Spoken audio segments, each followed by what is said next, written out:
Oh, yes, ladies and gentlemen, welcome to the story behind the story. Today is Monday, the 17th day of December.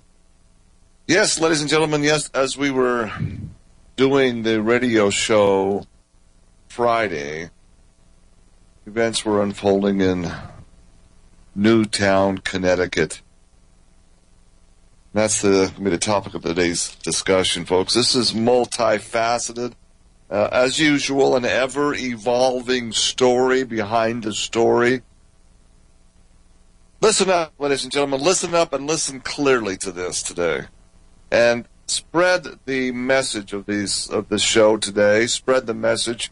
Go tell your friends and neighbors to download this program and that's in the archives. Spread it far and wide.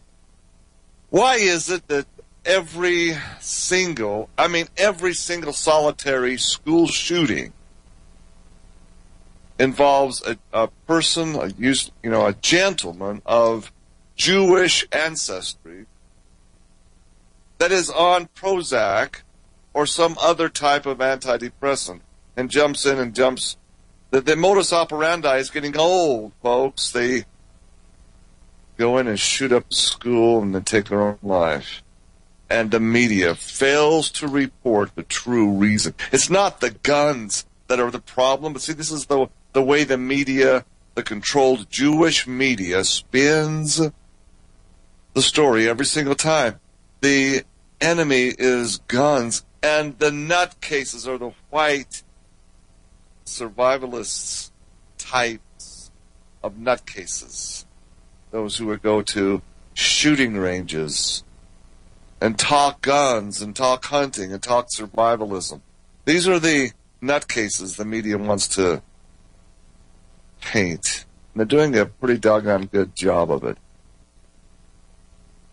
Today's Salt Lake Tribune newspaper, of course, headlines all over the weekend, and the Salt Lake Tribune is putting out this horrific story. It's Christmas time, for heaven's sakes. 6-year-olds in an elementary school chopped down, 20 of them. The schoolrooms had Christmas trees and Christmas themes. What a terrible time for terror for little ones. What a terrible time for terror all across America. Oh, yes, folks. Let's not tell the story. Let's keep the story hidden of the true modus operandi, the true culprit here. Big Pharma and banksters. Let's not tell this story. Let's keep it hidden. This is, again, why it's all the more important to have the truth come out in alternative radio, so-called. Non-mainstream media. You got to listen to your anti-Semitic nut jobs like True Law talking about this, because nobody else is going to talk about it. I am incensed and fed up. The monsters in our society, folks. The monsters, and the way that indeed the news media knows the problem, and yet by orders, by censorship, by selective editing, the story behind the story is never told. We're talking about drugs involved here, not guns, ladies and gentlemen. And we're not talking about LSD. We're not talking about marijuana. We're not even talking about alcohol. We're talking about prescription drugs like Prozac, like Zoloft, like Trazodone, like Xanax.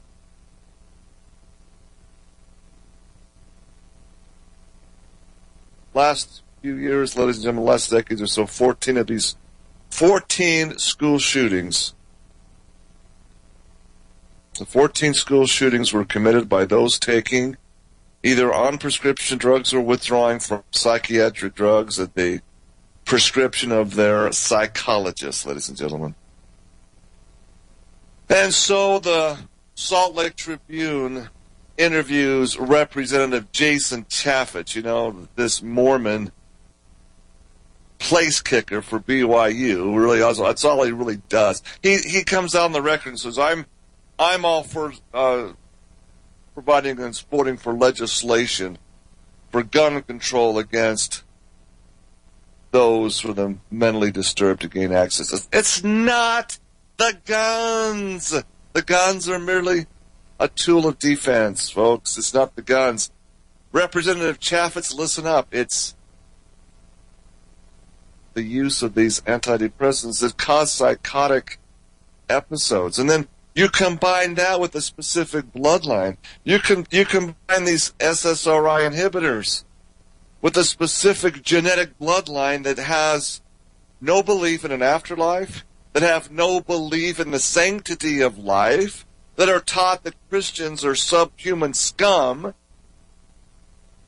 and you have a recipe for disaster. And that's the story behind the story, ladies and gentlemen. Make no mistake, these shootings will continue, President long-legged Mac Daddy Obama, you imposter, you Jewish-controlled puppet. My goodness.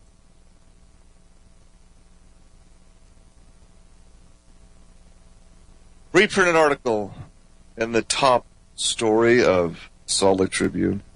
Way to go. Yeah, the New York Times, the Jew Times. The New York Times. Mark Landler, Peter Baker print the story, and it's just picked up like, oh, wow, what's so powerful?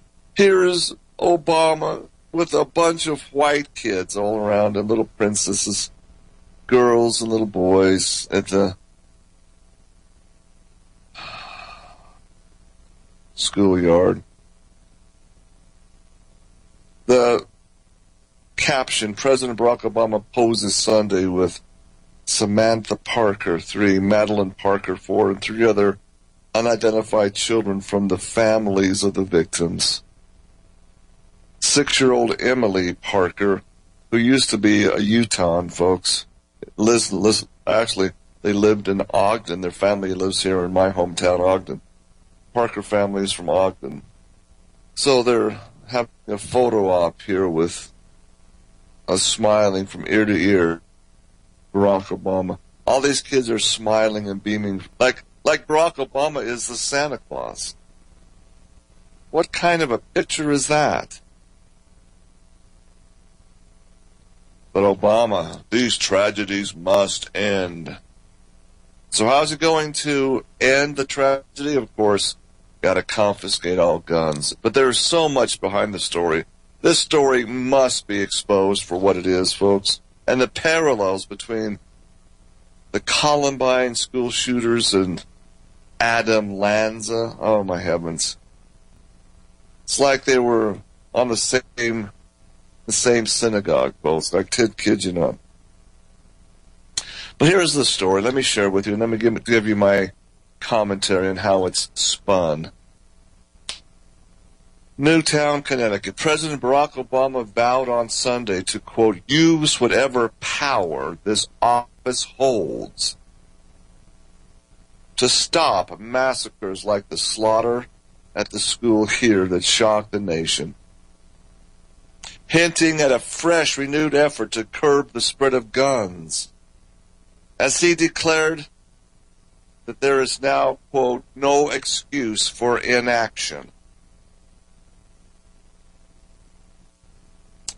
In a surprisingly assertive speech at the memorial service for the 27 victims, including 20 young children, Obama said the country had failed to protect its young and that its leaders could no longer sit by idly because, quote, the politics are too hard. While he did not elaborate on what action he will propose, he raised expectations that he will make a new, robust effort to stop gun violence. Gun violence. It's SSRI. Antidepressant drug violence, Mr. Obama. The speech, a blend of grief and resolve that he finished writing on the short Air Force One flight up here to Newtown. Obama seemed to promise a significant change in direction for a president who has not made gun issues a top priority in his 4 years in office.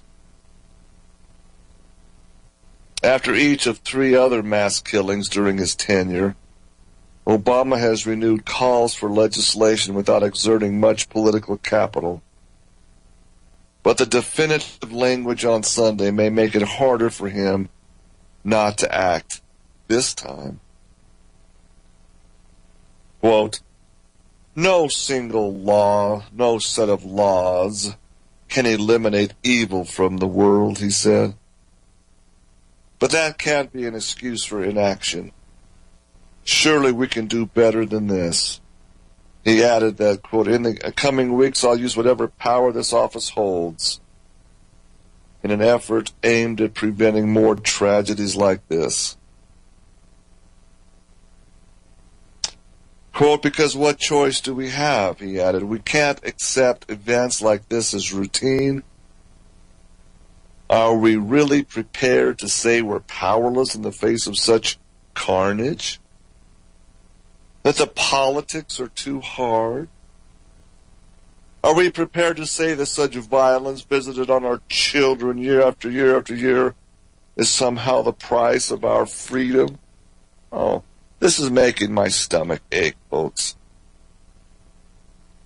He added, "We can't tolerate this anymore. These tragedies must end, and to end them, we must change."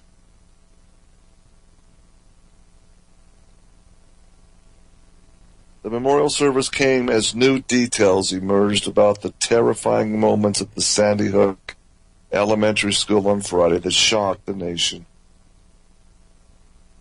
Authorities said, who are these authorities, right? They're the controlled media now gets a hold of it, so now they paint it the way they want to paint it now, okay? Authorities said Sunday that the gunman, Adam Lanza, shot his mother multiple times in the head before his rampage at the school, and that he still had hundreds of rounds left when he killed himself.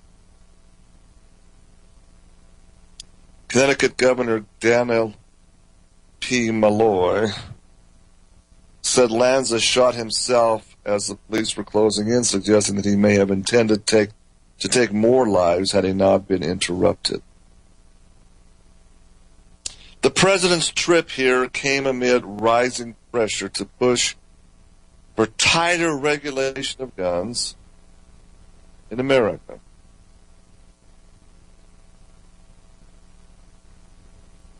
Though aides tried to deflect that by saying it was a day for mourning, the president offered no specific proposals, and there were no urgent meetings at the White House over the weekend to draft legislation. But he said he would use the power of his office to confront the spate of shootings that have claimed so many lives. And the administration does have a plan on the shelf with measures drafted by the Justice Department. You get that, ladies and gentlemen? These measures were drafted before the shootings even happened. You got to understand that. It's the way it happens with these false flag operations. Measures to control the nation's guns. Oh, but you must have a real shocking incident to make it acceptable. That's exactly what's going on here.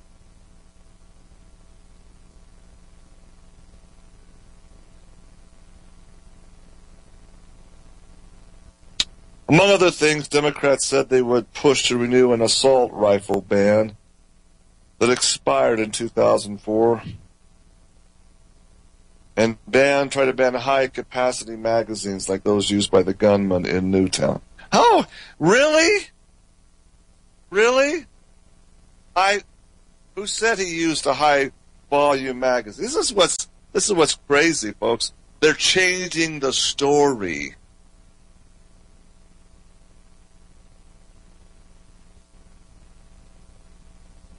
Incredible.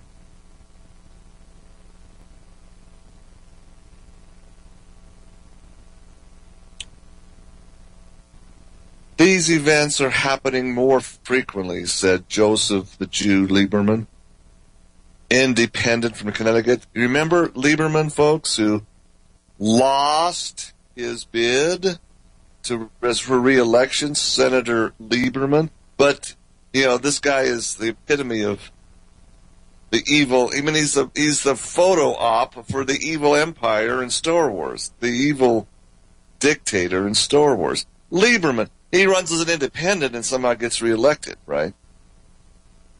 So Lieberman weighs in. These events are happening more frequently, and I worry that if we don't take a thoughtful look at them, we're going to lose the pain, the hurt, and the anger that we have now. Listen up. Listen to what this guy has just said. He says we can't lose the pain, the hurt, and the anger that we have right now. Got to use those emotions, the hurt, the pain, the anger, to ban guns. Way to go, Herr Lieberman, you evil dictator, independent from Connecticut.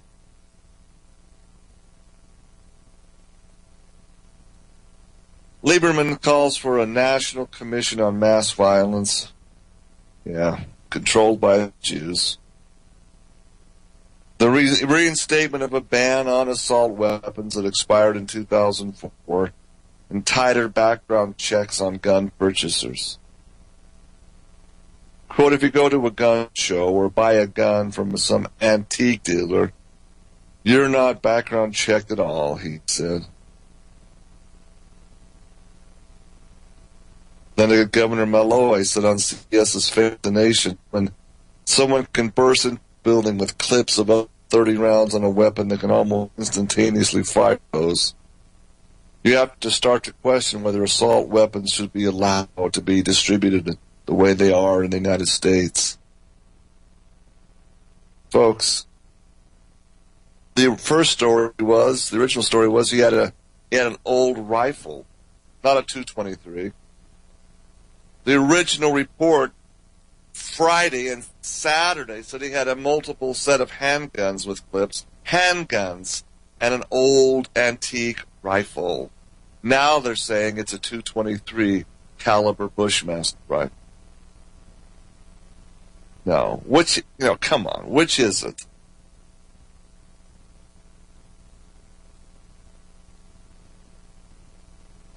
The grieving in this small New England town aired nonstop on national television, added emotional energy to an escalating debate about the role of firearms in the United States. The calls for more gun control that typically follow such events have evolved this time around into particular pressure on a newly re-elected Democratic president who has largely avoided the issue during 4 years in the White House. And by all means, come right after the election. Come right at this time for the most emotional impact.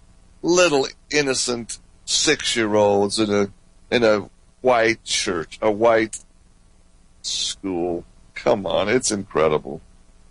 Absolutely incredible.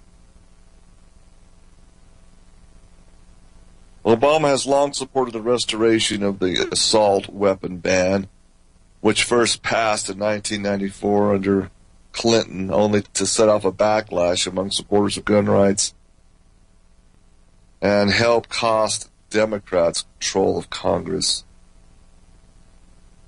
The Sunday talk shows were filled with politicians, mainly Democrats like Senator Dianne Feinstein of California, demanding stronger gun control, while supporters of gun rights were noticeably absent. David Gregory, the moderator of Meet the Press, said his show invited 31 senators who support gun rights to appear on Sunday. We had no takers, he said.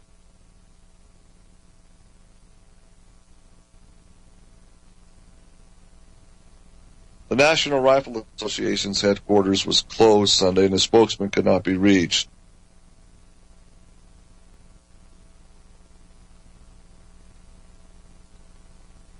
Oh, boy.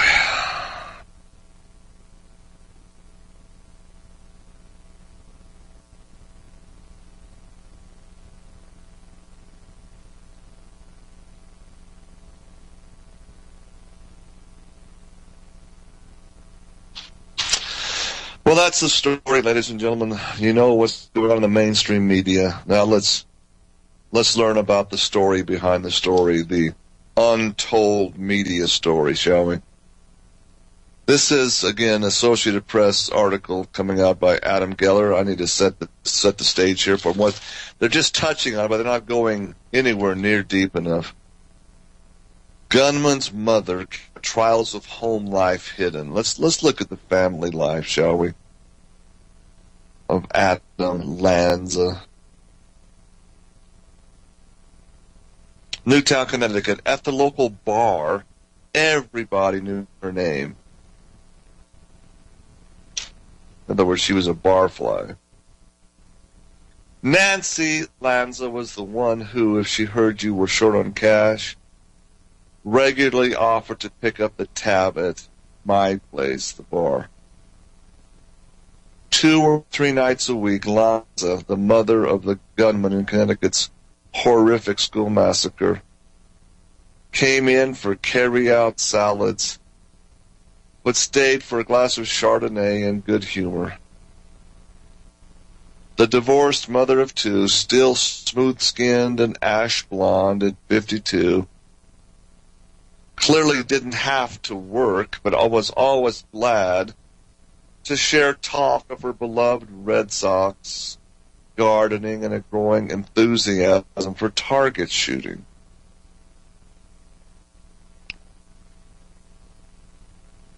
But while Lanza spoke proudly about her sons and brought them in for breakfast when they were younger, friends say she held one card very close to her chest. Home life, especially its trials and setbacks, was absolutely off limits. Now the secrets Lanza kept are at the center of the questions that envelope this New England town, grieving over the slaughter unleashed by her 20-year-old son Adam, who investigators say killed his mother Friday with one of her own guns before murdering 26 children and teachers at a nearby school. Quote, her family life was her family life. She kept it private when we were together. That was her own thing, said Louise Tambascio, who runs the warmly lit pizzeria and bar with her own sons, and became a shopping and dining companion of Nancy Lanza's. Friends had met Lanza's younger son Adam, who stared down at the floor and never did speak when they brought him in. They knew he'd switched schools more than once, and they tried homeschooling him. But while she occasionally expressed concern about his future during evenings at the bar, she never complained about anything at all. I heard her as a parent. I always said that I wouldn't want to be in her shoes, but I thought, wow, she holds it well, said Tambascio's son, John.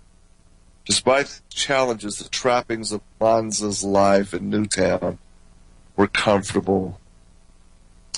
When she and their then husband, Peter Lanza, moved to the central Connecticut community in 1998 from southern New Hampshire, they bought a new 3,100 square foot colonial home set on more than 2 acres.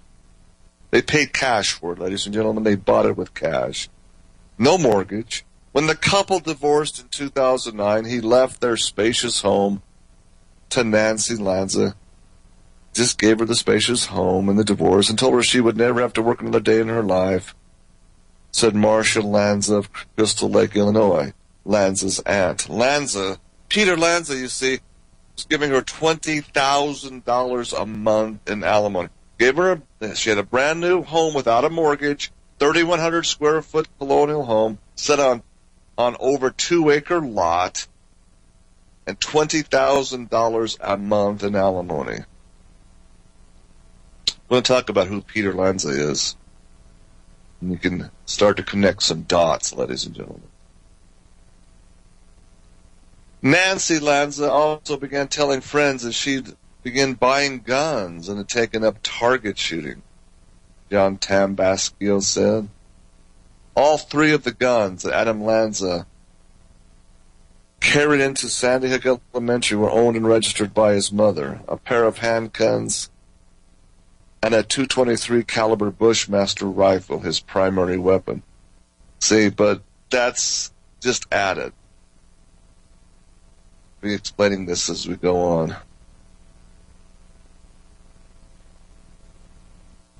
At Newtown High School, Adam Lanza was often having crises that only his mother could diffuse. Quote, he would have an episode and she'd have to return or come to the high school and deal with it, said Richard Novia, the school district's head of security until 2008, who got to know the family because both of the Lanza sons joined the school technology club he chartered. Novia said Adam Lanza would sometimes withdraw completely, quote, from whatever he was supposed to be doing, whether it was sitting in class or reading a book. Adam Lanza, quote, could take flight, which I think was the big issue, and it wasn't a rebellious or defiant thing, Novia said. It was withdrawal. The club gave the boy a place where he could be more at ease and indulge his interest in computers.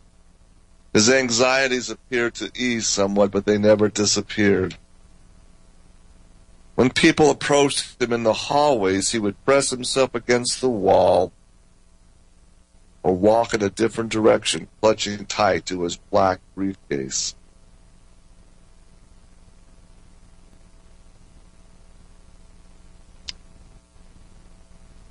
But friends and neighbors said Lanza never spoke about the difficulties of raising her son. Mostly she noted how smart he was, and that she hoped, even with his problems, that he'd find a way to succeed.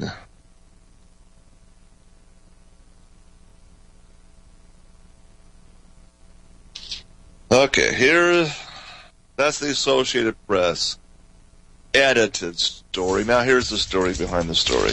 Who is Peter Lanza, ladies and gentlemen? Let's take a hard look at this. We'll get started in this, and well, here we go. Time for a break. We'll come back after the break and we'll tell you who Peter Lanza is, and really the history of Adam Lanza. Asperger's disease, a form of autism, ladies and gentlemen, absolutely was taking prescription mind-altering medications, and that includes SSRIs, according to psychological reports coming out of Newtown. Yes, ladies and gentlemen, welcome back to the story behind the story. The shooter, Adam Lanza. The media wants you to believe that this guy just went in and stole his mother's guns and shot her to death and then walked in there and bam, bam, bam, bam, bam, shot all these kids. They're not wanting you to look deeper at the story as to what's going on in the Lanza family, the dynamics of the family, what medications Adam Lanza was taking for his Asperger's syndrome, which is a form of autism, ladies and gentlemen. The Mayo Clinic's website defines Asperger's syndrome symptoms. Here's the symptoms. Engaging in one-sided, long-winded conversations without noticing if the listener is even listening or trying to change the subject. Second, displaying unusual nonverbal communication, such as a lack of eye contact, few facial expressions or awkward body postures and gestures. Showing an intense obsession with one or two specific narrow subjects, such as baseball statistics, train schedules, weather, or snakes. Appearing not to understand, empathize with, or be sensitive to others' feelings. Having a hard time reading other people or understanding humor. Speaking in a voice that is monotonous, rigid, or unusually fast. Moving clumsily with poor coordination.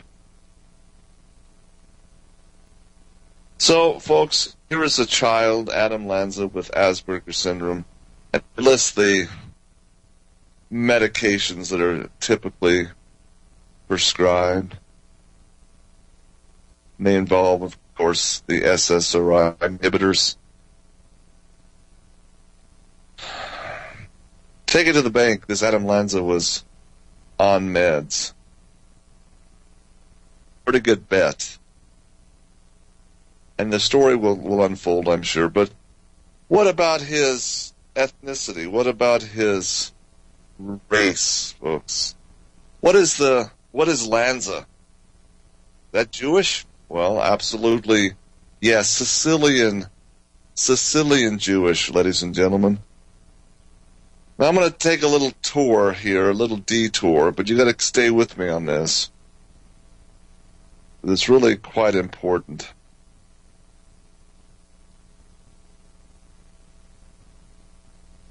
I'm going to go back to, again, the history of this lineage that calls themselves Jews, but are not Jews, but are the synagogue of Satan. You've got to get a handle on this. I don't know if you've really gotten it. I hope you have. I talked to many people that just doesn't seem to get the history, get the resource here. King Herod of Judea, the King Herod, then his son, King Herod Agrippa, were not Israelites. They were, ladies and gentlemen, they were Edomites. They came out of Mount Seir. They were powerful money brokers, ladies and gentlemen. They were the descendants of Esau, which became Edom, and his marriage with the troglodyte women, the troglodyte women of Mount Seir, Petra, the rock, the red rock of Petra, which is today in modern-day Jordan. This is the lineage that came to dominate the political landscape of Judea during the Holy Roman Empire. This is the puppet lineage that set up the scribes and the 70, the Pharisees, which really means the 70. The first presidency and 70 of the Jewish church in Judea at the time. But they were not of Israel, folks. They were not the bloodline of Israel. They had been infiltrated for the last 150 years by the Edomites. The story goes back to the allowance of these Edomites into the Jewish synagogues of the time by John Hyrcanus 150 years earlier. They had gained such power, you see, because of their dealings financially with the Holy Roman Empire, that Herod and his son, Herod Agrippa, and his granddaughter, Bernice, incredibly influenced the Roman Catholic tradition, the Holy Roman Church. Bernice, you see, was quite attractive quite seductive according to all of the reports. And when Titus and his Roman legions came into Jerusalem and sacked Jerusalem in 63 AD, Bernice was given audience to Titus and seduced him, according to the history books of Josephus and the writings of other historians. Bernice seduced Titus, and he became infatuated with her to the point where he eventually made her an empress, an official, an elevated concubine, if you will. But she had a power base, and she did bear sons from Titus, from these sexual liaisons. So the Edomite influence became real when 30,000 of her Edomite bloodline came back to Rome with Titus. Now, some historians say these were slaves. They were put into slave labor. No, a lot of them were privileged. They were wealthy. They came along and were granted status in the culture of Rome because of their money and wealth. Do you think Bernice was a slave? Bernice, an Edomite, the royal daughter of Judean King Herod Agrippa? No, she became empress, Bernice. Now, you look and see the history of this settlement. They really began to get a foothold in the island of Sicily. The genealogy of Sicily, ladies and gentlemen, is amazing. Yet, where does organized crime come from? Where did your organized mafioso come from? You remember watching The Godfather? Go back to Sicily. You know, this is Mario Lanza, the writer of The Godfather. The Sicilian mob, ladies and gentlemen, are Edomite Jews from Sicily. They were there since 70 A.D.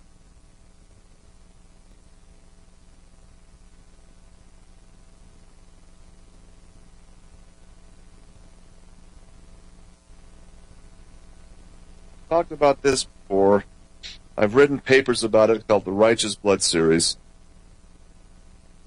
The funders of Cristobal Columbus are Jewish, folks. Christopher Columbine.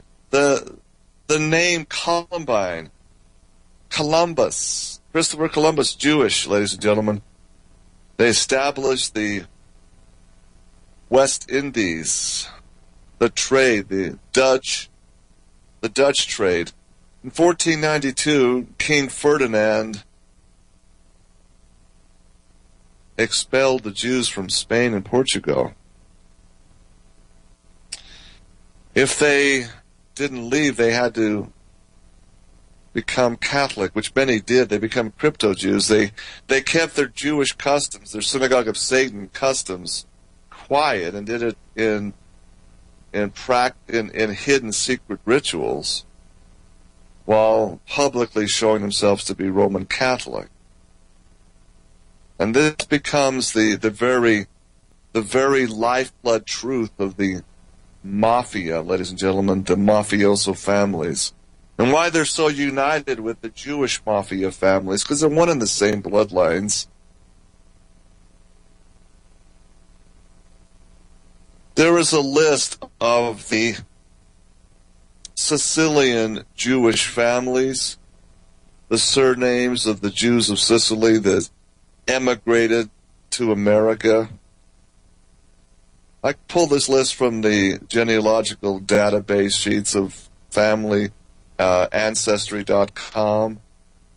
See, I've done this a lot because of my prior background in Mormonism. I know the files where to trace family lineages and family lines.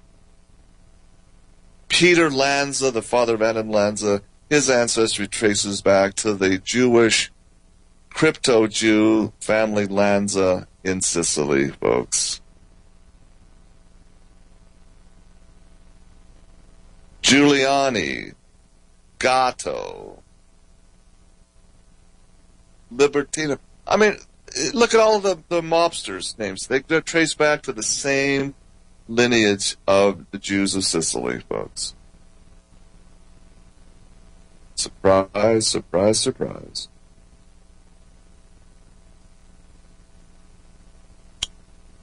So here's what we know. Adam Lanza, Jewish by bloodline, not by religion,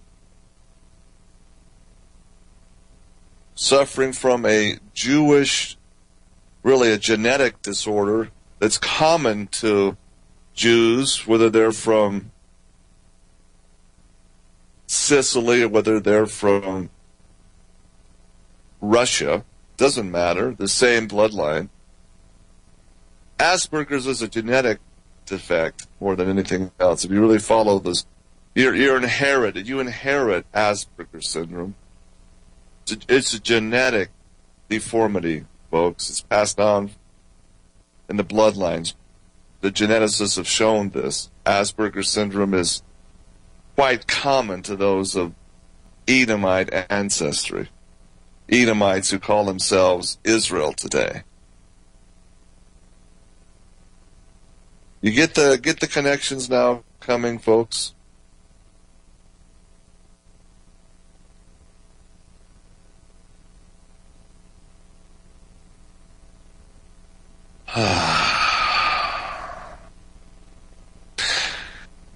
Peter Lanza, the father of Adam Lanza, is deeply involved in something called the LIBOR scandal. Peter Lanza, VP and tax director at GE Capital, and a full partner at the massively big accounting firm Ernst & Young, folks. The ongoing LIBOR scandal involving Wall Street and the big banks, the big mortgage bankers of the world, ladies and gentlemen, is ongoing. And Peter Lanza is deeply involved in LIBOR scandal. What is the LIBOR scandal, you may ask? Well, let's spend some time on that and show you that it's just not coincidence that these people are involved in this thing. If you look up LIBOR scandal, Wikipedia has quite a neat little explanatory entry for LIBOR scandal. LIBOR, L-I-B-O-R, is the antonym, stands simply for London Interbank, L-I, Interbank Offered Rate, LIBOR interest rates. Now, the LIBOR is an average interest rate calculated through submissions of interest rates by the major banks in London, specifically the City of London Financial District. And let me tell you, ladies and gentlemen, that's controlled by the Rothschild Jews. Absolutely, without a doubt. And that is really the mafia banksters of the world. The LIBOR scandal arose when it was discovered that these banks, these major banks, were falsely inflating or deflating their rates, as the case needed to be, to grotesquely profit from their trades, or to give the false impression that they were more creditworthy than they really were.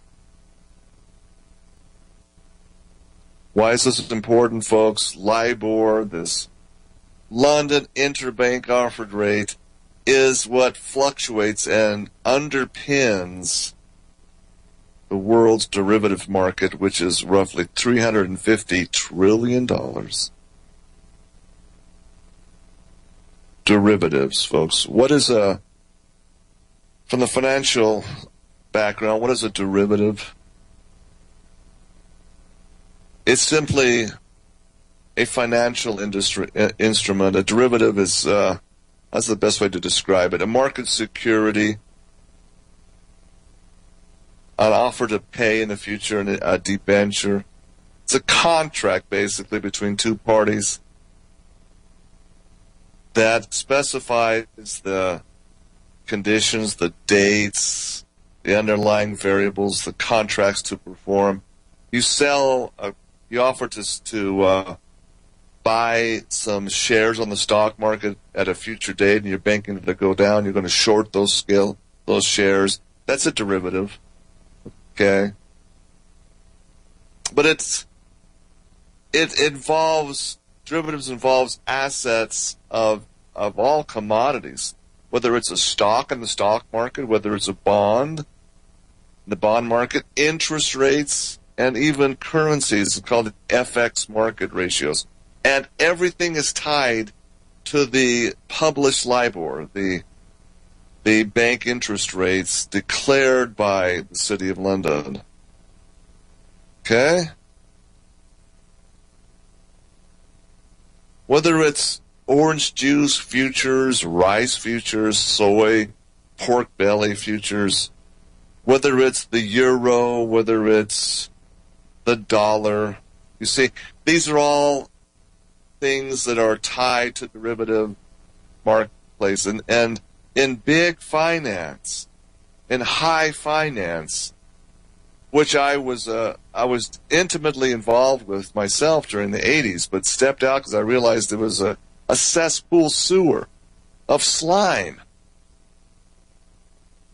If you manipulate the LIBOR, the base underlying interest rate, if you manipulate it arbitrarily and subjectively, and you know it's manipulated, you can make an absolute killing on it. You know, there's a Christmas movie that's quite popular to be seen even this time of year. It's called Trading Places with Eddie Murphy, Dan Aykroyd.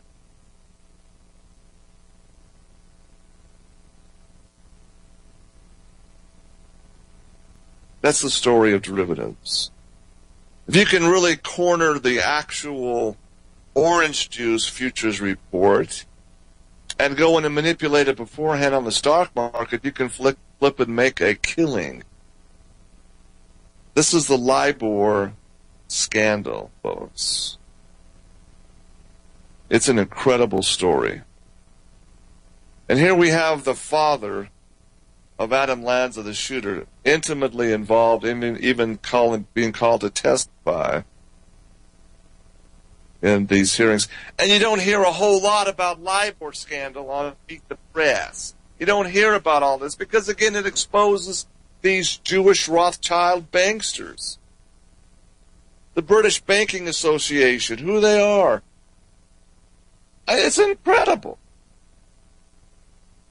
It truly is stunning.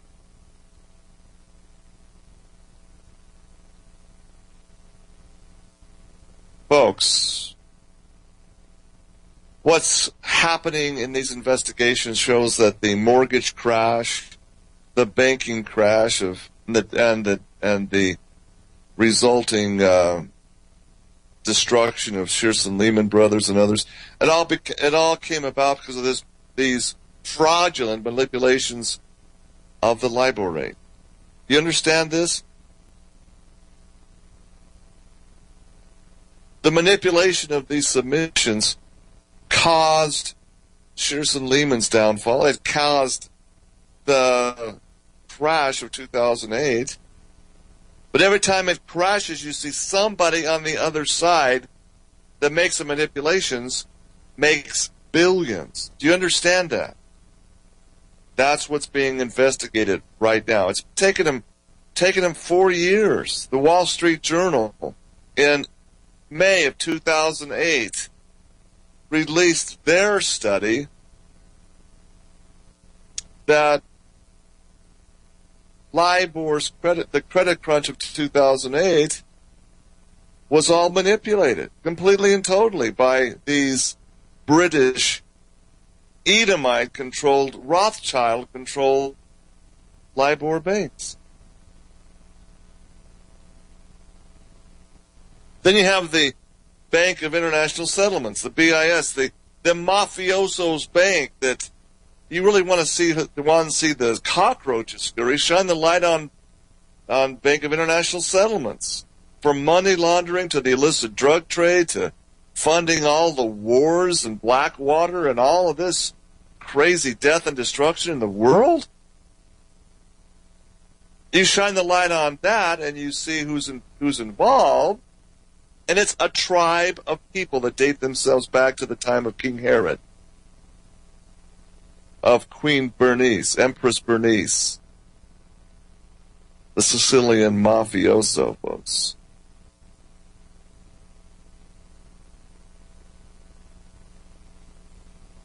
Oh, my heavens.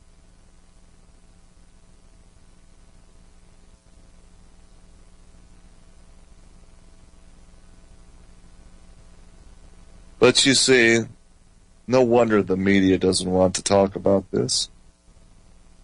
because it really does expose the parasites.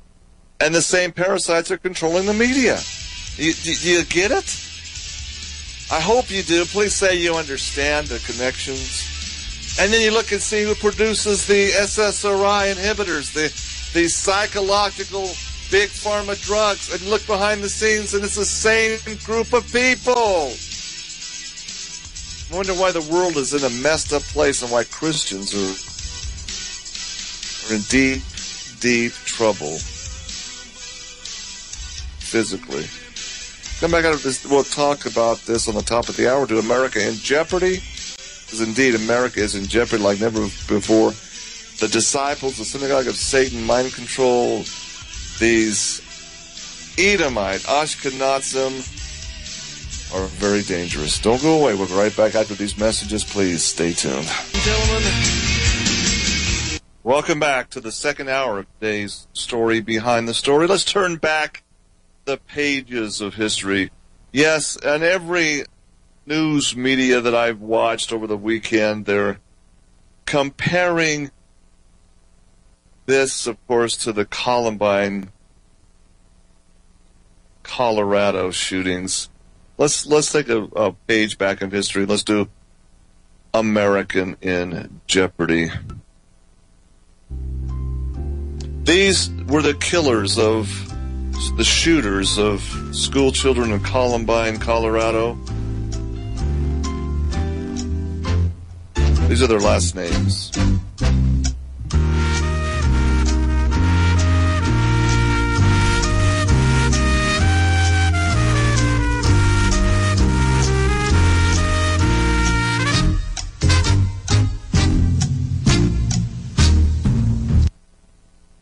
Okay, yes, ladies and gentlemen, pens up.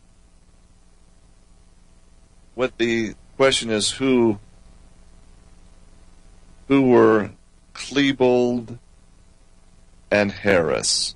Sounds like two unobtrusive names. Let's go and dig into the history of Klebold and Harris, shall we?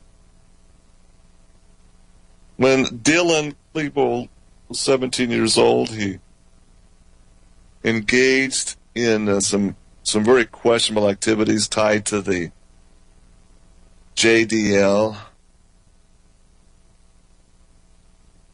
the Defamation League, Jewish Defense League.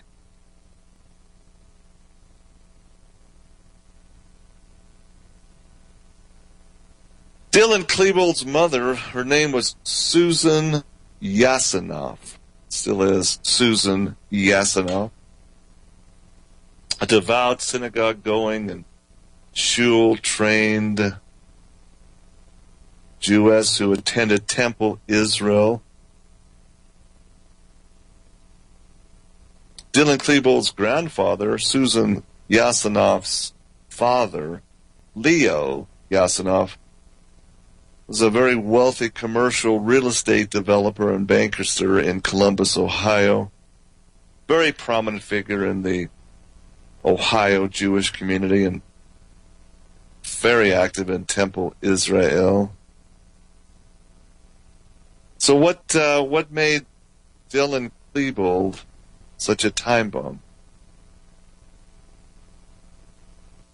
See, what made Harris and Klebold go crazy? Now, this is, again, not reported in any media, and I did a back about a decade ago. I actually did. Golly, it's been 2002, 2003. You know, just right after this event transpired, there was a lot of talk and discussion going on in Utah.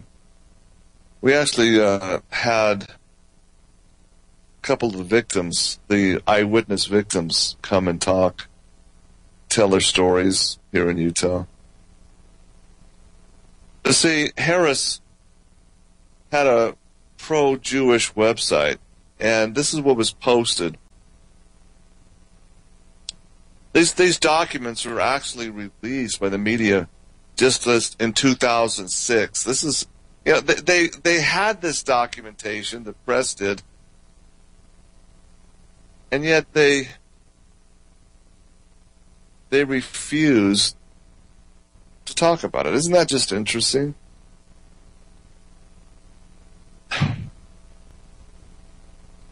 It's nothing like they can plead ignorance. But they just withheld the information, which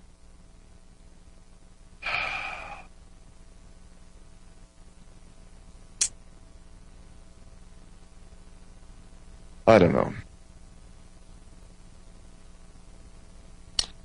April 20th, 1999, the Columbine Massacre killed 13 people in the shooting spree at Columbine High School, Littleton, Colorado.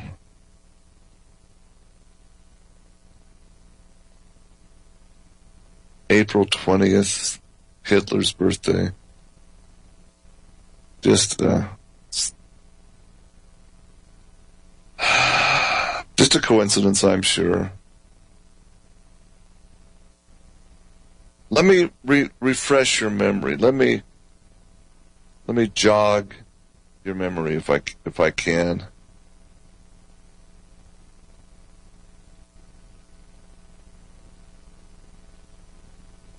Documents released 7 years later by the media. This pro-Jewish guy named Harris, this kid, had a large essay, 65-page essay,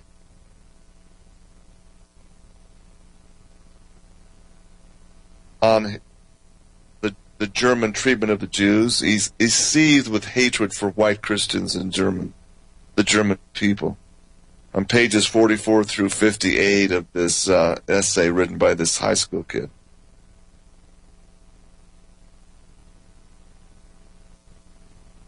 Quote, "If you recall your history," he wrote, "the Nazis came up with a final solution to the Jewish problem. Well, in case you haven't figured it out yet," Harris wrote, "I say kill mankind. No one should survive." Harris's own diary claimed his mother is Jewish. Now, Harris had homosexual relationships with Klebold, with Dylan Klebold, the other Jew. Now, what really happened there that April 20th of 1999? Here's two Jews, two young, angry Jews under SSRI medications. That needs to be also brought out. Antidepressant medications.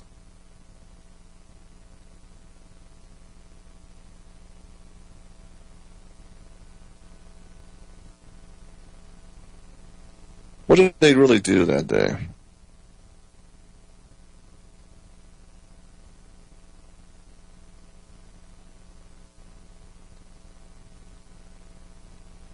And now talk about their affiliation with the JDL, Jewish Defense League. You want to find something really interesting. The JDL, the Jewish Defense League, has a black Star of David, their logo, with a clenched fist in the center of their hexagram.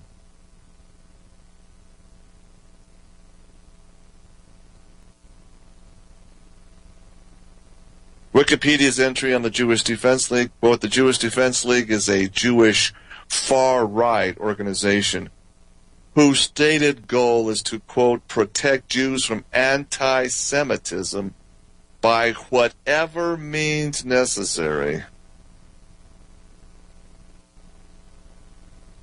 The FBI listed it in 2001 as being, quote, a right-wing terrorist organization.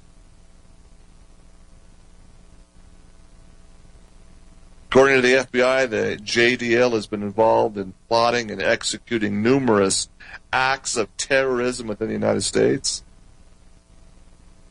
The Jewish Defense League, the JDL, was founded by Rabbi Meir Kahane in New York City in 1968.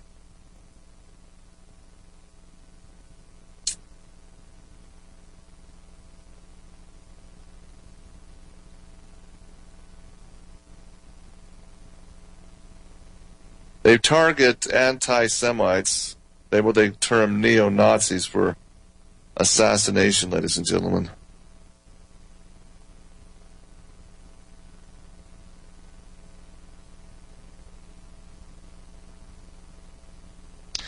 But isn't it interesting that the Department of Homeland Security, controlled by Jews, has delisted the JDL today? It identifies, in the Department of Homeland Security's website, they say that the JDL is a former terrorist organization, but it's not anymore. Harris and Diebold were young subscribers to the JDL.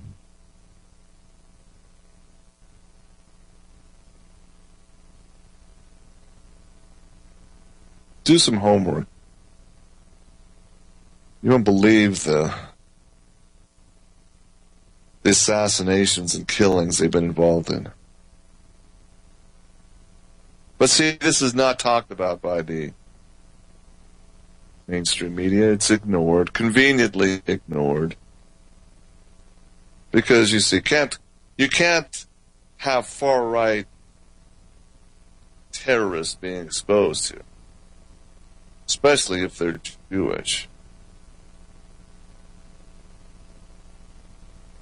I want to tell you the story real quickly today about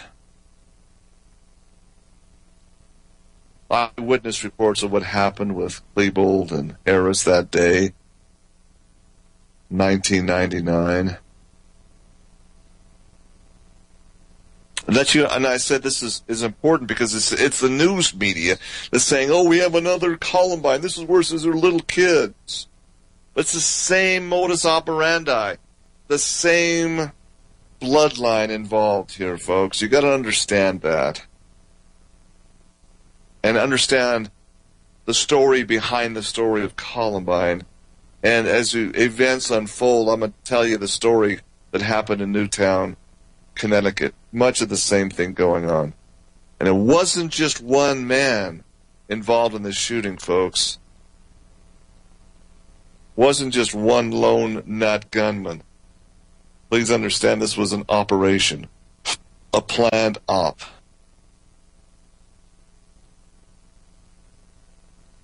Here's 17-year-old Rachel Scott.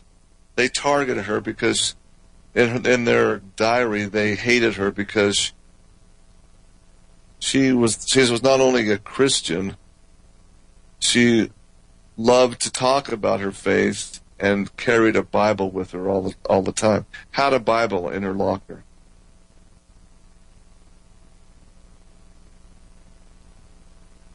She was one of the first victims, folks. 17-year-old Rachel Scott. They took her and shot her in the leg,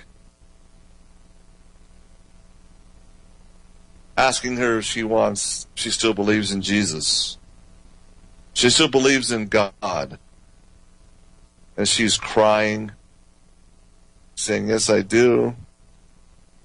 They shouted, go, be with him now, as they shot her multiple times, killing her. That's how Rachel Scott died, ladies and gentlemen.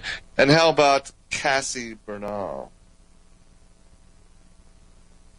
Eyewitnesses reported they took Cassie and held her. Cassie Bernal, Dylan Klebold put a gun to her head and said, do you believe in God? They paused for a second, then she answered clearly, yes, I do. Her Bible study Christian friend Joshua Lapp saw this exchange. Said she was scared, but she sounded strong and faithful, like she knew what she was going to answer, end quote. Klebold then looked at her and said, "Why?" Before she could reply, he pulled the trigger, shot her to the temple, killing her instantly. Then he unloaded the gun on her, shot her 9 times, folks. 9 shots. 9. Significant number. They satanically controlled minions.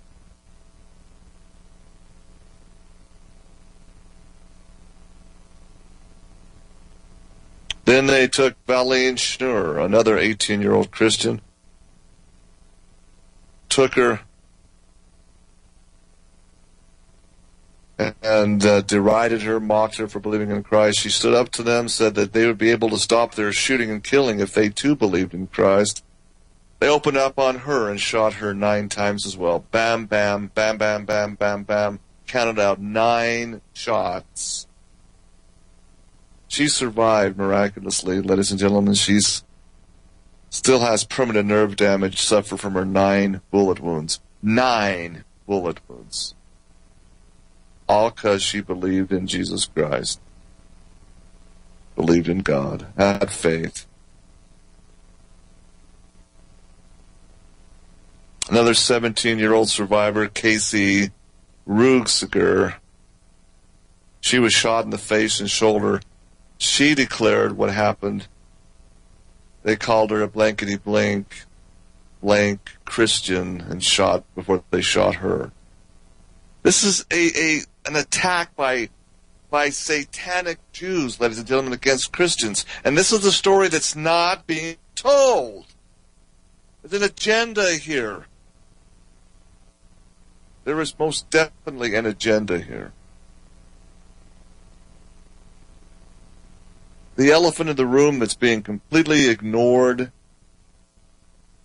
is that these serial nutcase killers, folks, are all Jewish. Whether it's son of Sam, this David Berkowitz, whether it's Ted Bundy, Jared Lee Loughner, remember that story?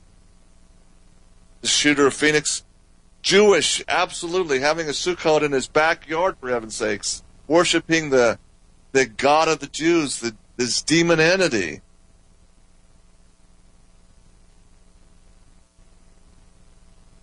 How about Jack the Ripper?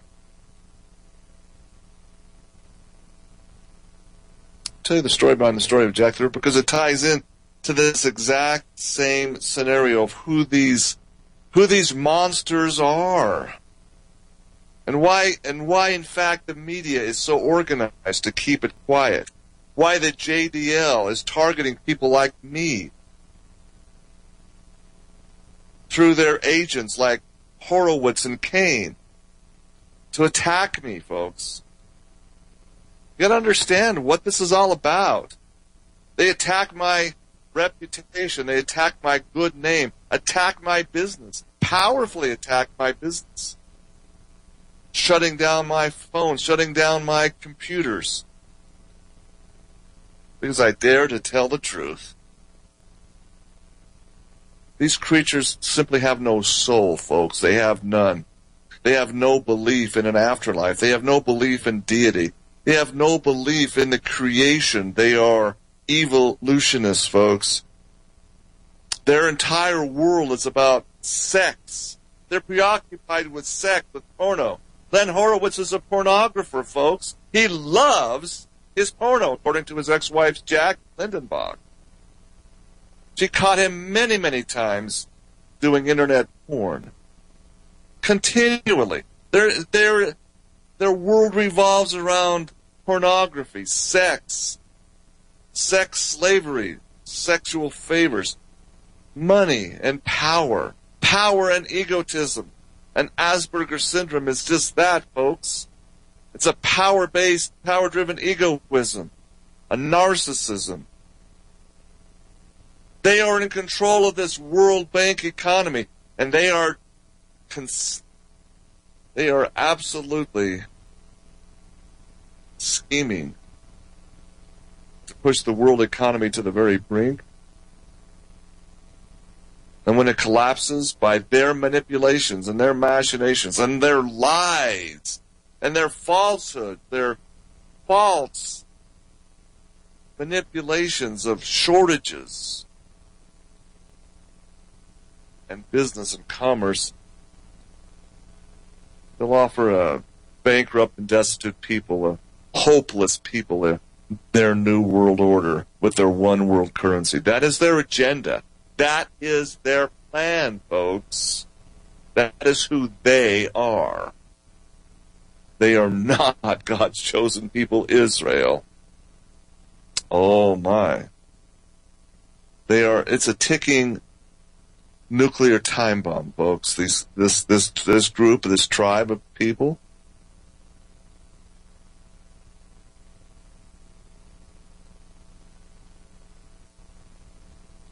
Who was Jack the Ripper? Quite a story there, folks. It really is. Because it really shows you the history that's unwritten, unpublicized. Jack the Ripper, his real name was Aaron Kosminski. Aaron Kosminski, an immigrant to London in Whitechapel, England. Poland, a Polish Jew, ladies and gentlemen, named Aaron Kosminski. That's who Jack the Ripper was.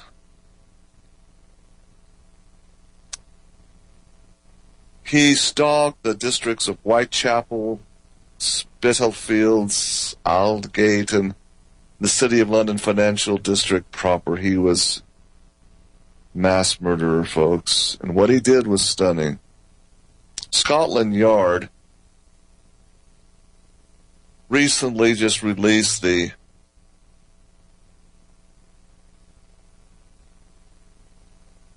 Jack the Ripper files back in July of 2006 once again. It's funny how Scotland Yard releases these files in July of 2006 at the same time that authorities in Colorado finally released the details of Klebold and Dylan Klebold and Harris and Columbine. Because the parallels are stunning. Truly they are. For a century, folks, from 1896 to 2006, Scotland Yard officially said they didn't know who the slasher was. But now we know. The files were released in July of 2006. Aaron Kosminski was the Ripper. How did he kill, folks? Kosminski's modus operandi was to target the woman by first strangling them. Then he would slit their throat from ear to ear.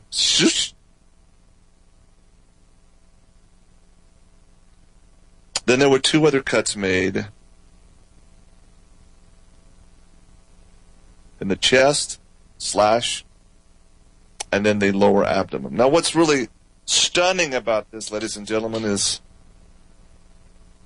the Mormon temple used to have what they call executions of the penalties. How life would be taken if you ever revealed the secrets of the Mormon temple. They would slit your throat from ear to ear, open up your chest, and then open up your abdominal cavity.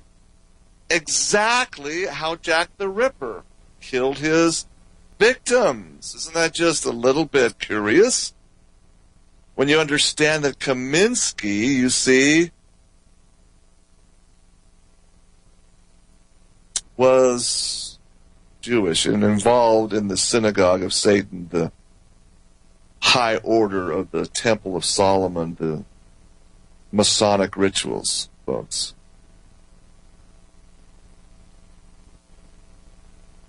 Oh yes, this is all in the file of Jack the Ripper, released July of 2006. Jack? No, his name was Kaminsky.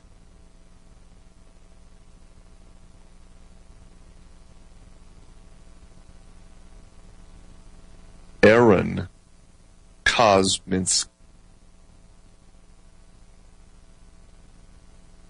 Now get this, folks. Talk about conspiracy of silence.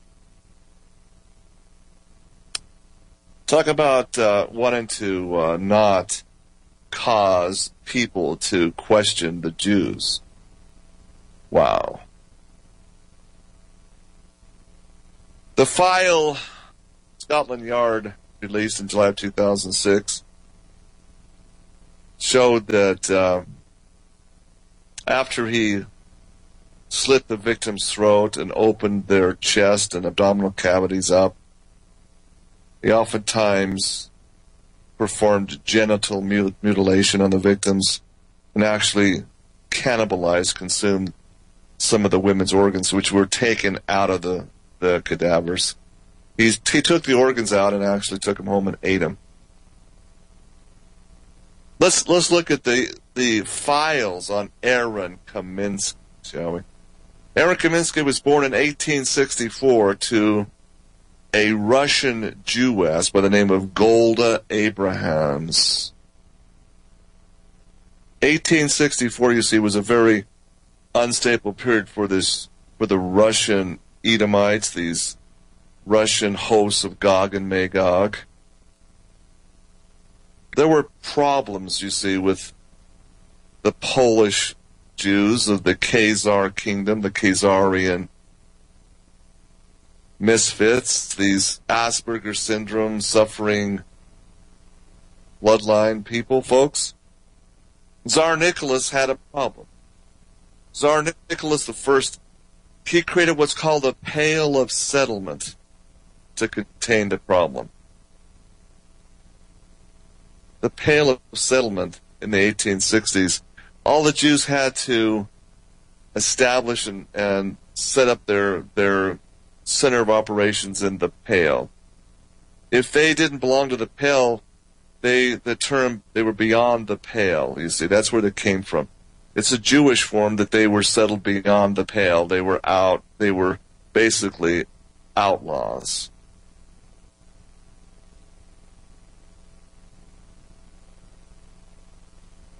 In the late 1870s, when Aaron Kaminsky would have been a young teen, Tsar Nicholas finally politically bowed to money interests primarily, eased restrictions, and soon the Pale of the Settlement, the doctors and lawyers and the Jewish merchants flooded the cities of Europe. He opened it up, the Pale of Settlements opened up, and as to pay him back, in 1881, Tsar Alexander II was murdered, was assassinated by Jewish-sponsored revolutionaries. See, this year, 1864, it's very important to understand. See, that's the year of the Civil War. Civil War was just finally ending its last stage in 1864 when the Russian Tsar Nicholas I created a Pale of Settlement, but he shared files of information with Lincoln's cabinet and explained to him earlier what was happening, who was funding and financing and manipulating the Civil War of America, ladies and gentlemen. 1862, this is when it happened. Thanks for listening. We'll come back with the final segment and wrap this up after these messages. What breeds these monsters? What breeds these horrific sexual predators and serial killers? What really does breed them? What's in their psyche? What's in their gene pool? You see, that makes it happen. This file put out and finally released after 100 years by Scotland Yard. It's stunning because there was a full psychological profiling done and very powerful very powerful money interests in London kept it hidden from the eyes of questioning people. You see, here is the story behind the story. This is very much tied to the destruction of the Tsars, the Bolshevik Revolution, the fall of Russia to the Bolshevik Jews of Lenin and Stalin, and the rise of the Cheka, the death pleas, and literally, according to Alexander Solzhenitsyn, the death of over 60 million white Christian people in Europe, Eastern Europe, during the reign of terror of these Bolshevik Edomites, these Asperger's sufferers. Okay? You got to understand this is all very much tied to it.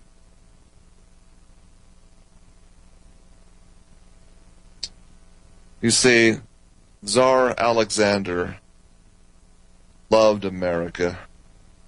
He came and was he's just amazed at the American Indian. He was fascinated with the American West. Made trips along in the American plains and witnessed the dwindling buffalo herds, the amazing story of westward expansion. He was very much a part of awakening Abraham Lincoln. You see, the Alaska Purchase, what they call Seward's Folly, happened during this era. The transfer of Alaska happened during Tsar Alexander. There was an incredibly generous. It was like a token payment for the incredible wealth that is Alaska today, the last frontier of America. See? So in 1881, Tsar Alexander was assassinated by Jewish-sponsored revolutionaries. Based on that, there was a program. The Russian white Christians began to exorcise the revolutionaries. They basically says, get out of this country. They kicked them out because they were tied to the murder of Alexander.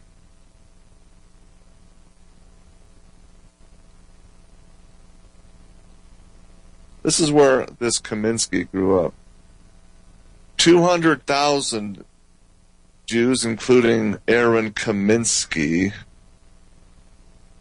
ended up settling in London under the protective banner of Lord Rothschild the Red Shield, the Edomite protector of this race of Khazars.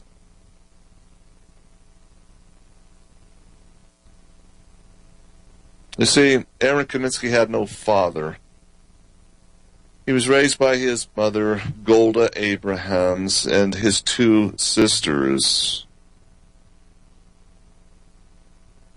The files explain that Aaron, growing up, starting at around age 4 or age 5, actually slept in the same bed with his two sisters. There was just one bed, 3 bodies, 2 women and a boy. And while they're in this, again, they had one room, they had very little privacy, so you can understand that this little boy, 4 or 5 years old, witnesses his sister's menstruation and the bleeding, and become absolutely sexually obsessed with observing his sister's sexual organs, and they showed it. They let him see everything. This is in the files. So in his infantile, warped mind, this Aaron Kaminsky, this Jack the Ripper, began to equate sexuality and intercourse with blood and violence. At age 16, this is when he was evicted and sent out of the country. He, like most Jews at that time, the women resorted to prostitution to make money. So his sisters would bring in whatever whatever they could to raise money. And he witnessed, as a 16-year-old, he saw his sisters having violent sex with customers. He was allowed to watch it at 16 years old. This is all in the files.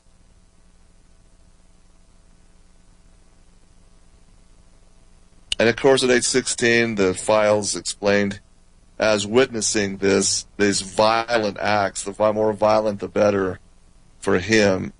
He would openly masturbate when he was watching this. And the sisters would laugh and mock him for doing it. Laugh and say, oh, yeah. That's just the society and system he grew up with, ladies and gentlemen. This is the program. So Russia basically exported this group that conspired to overthrow the Tsar in 1888. So he comes to London and opens up a hairdressing salon in Whitechapel, England.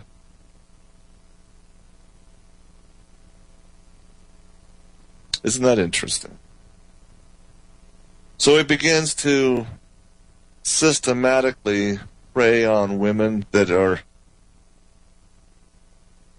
customers, clients of his hairdressing salon in Whitechapel.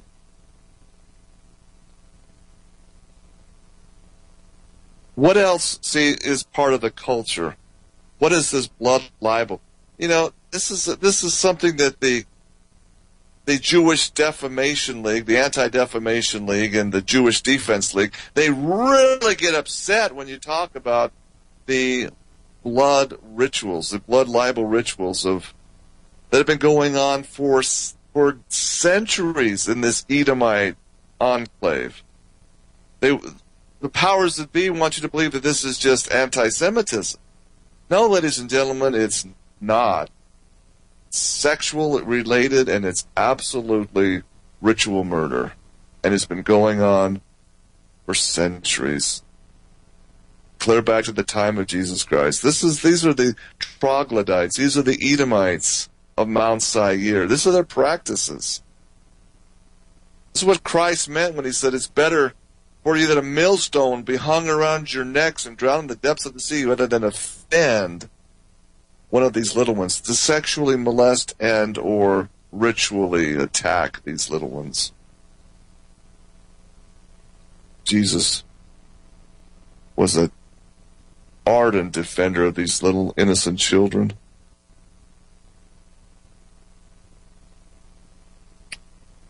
So finally, Scotland Yard, you see, in 1890, finally had identified this Aaron Kaminsky. But you see, a very, very prominent City of London bankster worked very hard for Barclays Bank, the same bank, you see, that's involved in the Libor scandal today.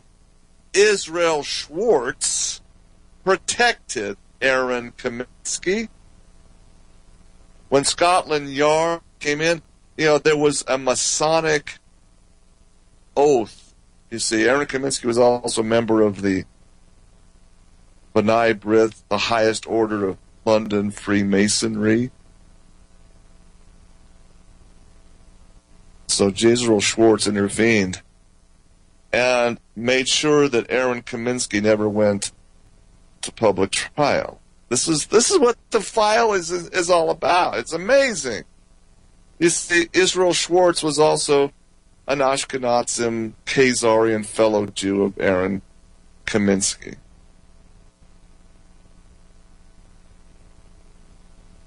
Well, Aaron Kaminsky, they couldn't keep having these violent murders and the terror going on in London, so Kaminsky was committed, placed in what they call the Mile End Asylum there in London, the insane asylum. Then eventually transferred to Colney Hatch and Leversden, all under the care and study of his Jewish psychiatric doctors. The very, very basis of world psychiatric practices today, ladies and gentlemen. You see who controls this whole thing?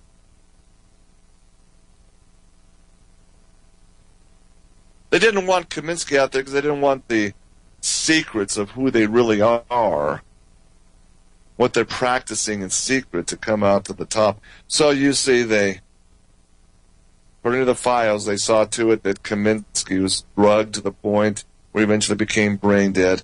Aaron Kaminsky officially died. Jack the Ripper died in 1919. That's the story behind the story.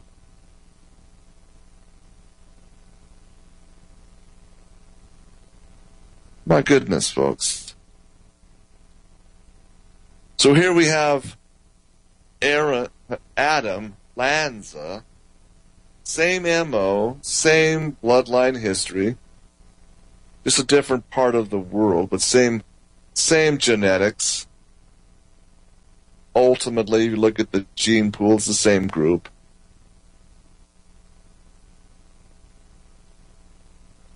Committing this incredible atrocity against innocent school children. Next 10 minutes, I want to tell you some of the anomalies. When after I closed the show Friday, I checked my emails, and there was, the news was just breaking the afternoon. Received a call from a number of people telling me if I'd heard about it. Oh, yes, I'm on it. So I jotted down some of the breaking stories. Now, this is amazing. Here's some questions I just had to come up with. Originally, they identified the shooter as not Adam Lanza, but actually having a brother. He had his older 4-year-old brother, who also works for his dad, Peter Lanza, at Ernst & Young, right? How did Adam Lanza get his older brother's ID? Ryan.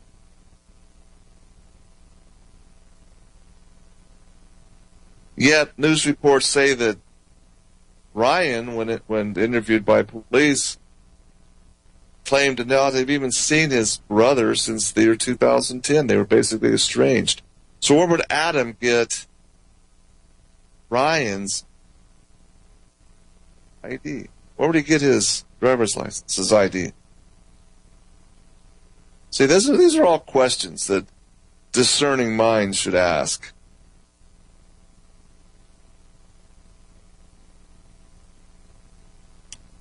The official breaking story was this shooter, who was not identified at the time, was wearing a totally black outfit with a mask and a bulletproof vest, folks.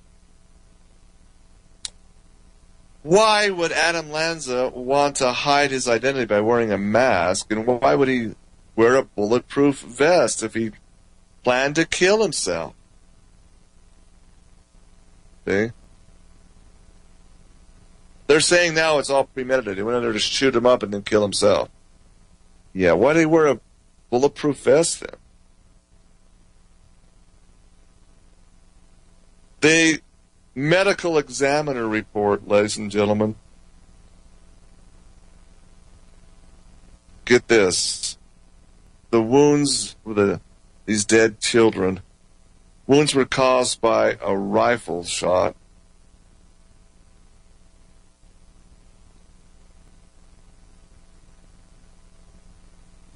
Police and FBI said the school was littered with, all over the school was littered with 223 casings.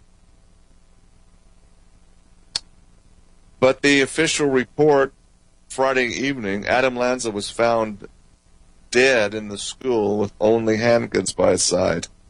There was no .223 rifle anywhere near his body.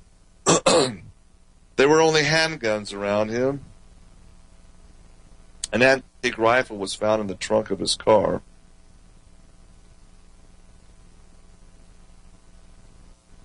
So who really did the shootings then?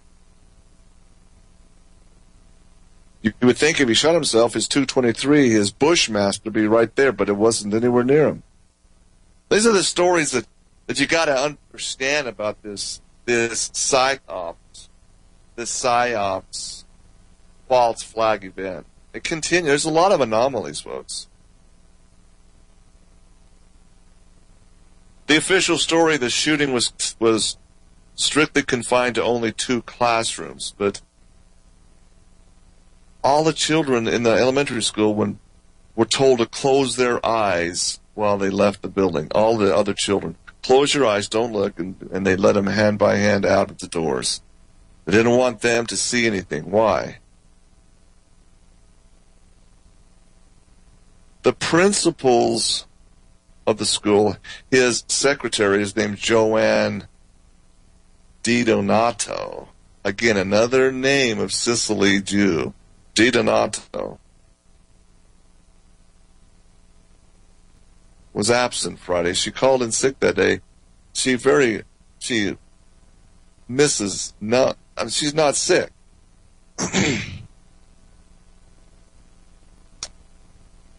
She rarely, if ever, called in sick, but she did on that day. She was so ill she couldn't come to the school, yet that afternoon she felt totally fine enough to give an interview. Of all the days, she said, I called in sick, emphasizing how strange of a coincidence it was.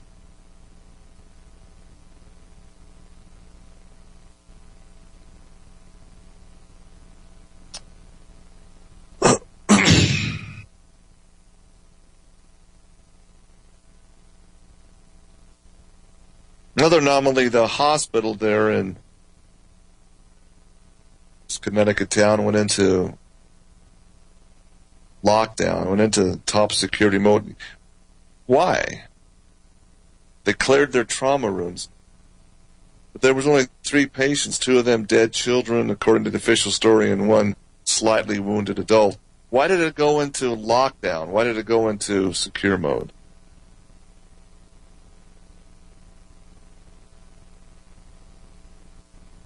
Huh. There's just a lot of anomalies.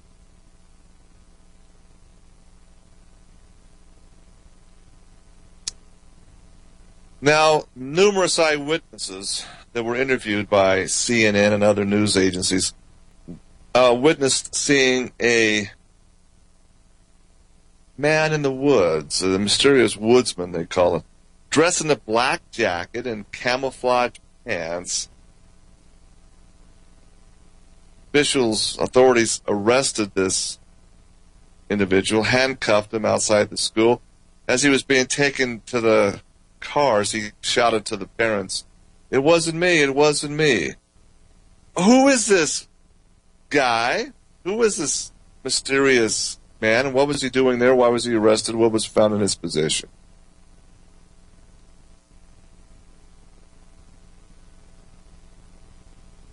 In the parking lot of the school, there was a black van or SUV. It might have been a Suburban or a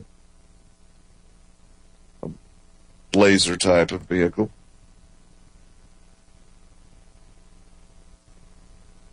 And the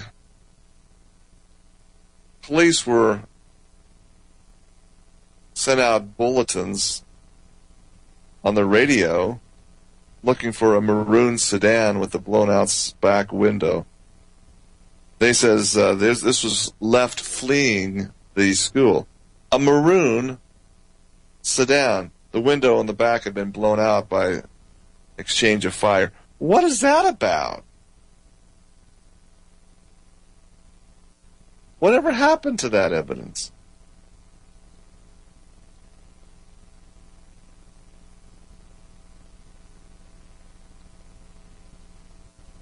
Oh boy! See, there was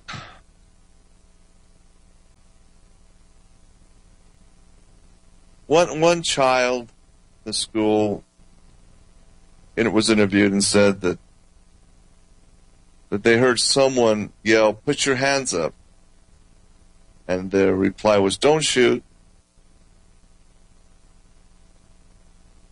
So it indicates that the police that were called on the scene had a suspect in custody. If that suspect was in fact Adam Lanza, how the heck did he kill himself after that point? Another child asserts that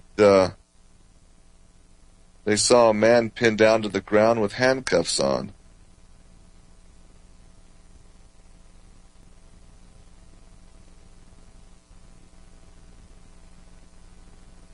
Initially, like I said, the identification that was in Adam Lanza's pocket was a driver's license of his older brother Ryan Lanza.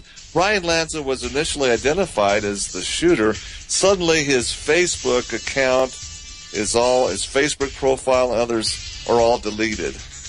All of his tracing in Facebook is suddenly deleted. Come on. This is definitely an operation, ladies and gentlemen, a psychological operation by these Edomites in control, by their own, targeting white victims. What it is, ladies and gentlemen, at a time of celebration of Christmas. What better timing to create terror? Well, let's have more discussion of this tomorrow. We'll continue to probe and we'll continue to post the truth for you to see. It's all tied together, folks. I'm telling you. Please understand, look deeper, find the story behind the story. And thanks for listening. We'll be back tomorrow.